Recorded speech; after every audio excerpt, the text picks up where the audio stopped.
গতকাল রাত্রে একটু চিলি চিকেন বানিয়েছিলাম, ভাবলাম আপনাদের সাথেও শেয়ার করি।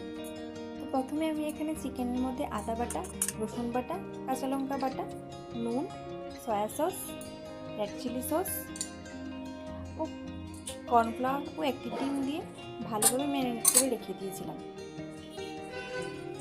তারপর একটা বাটিতে সসটা আমি রেডি করে নিচ্ছি। তার জন্য লাগছে soya sauce, green chilli sauce ও red chilli sauce, tomato sauce, সব কিছুই 1 টেবিল চামচ পরিমাণ মতো নিয়েছি।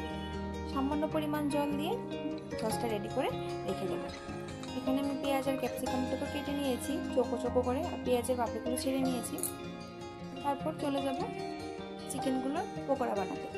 তো এখানে আমি কড়াইতে তেল দিয়ে দিলাম।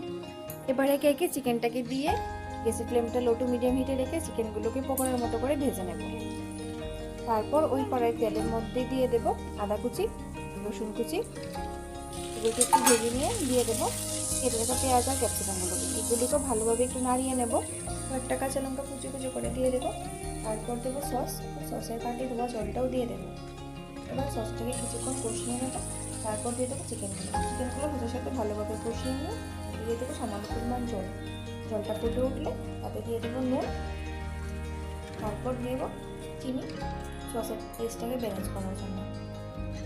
এসব সব কিছু একবার ভালোভাবে মিশিয়ে নিয়ে ফুটে উঠলে তারপর তাতে কর্নফ্লাওয়ারগুলো জলটা দিয়ে নাড়িয়ে নিলেই তৈরি আমাদের চিলি চিকেন। রেসিপিটা কেমন লাগলে অবশ্যই একটা কমেন্টের মাধ্যমে জানাবেন, আর ভালো লাগলে লাইক কমেন্ট শেয়ার করে দেবেন, আর অবশ্যই সাবস্ক্রাইব করে পাশে থাকবেন। ধন্যবাদ। আজকের জন্য এতটুকু। দেখা হচ্ছে নেক্সট ভিডিওতে।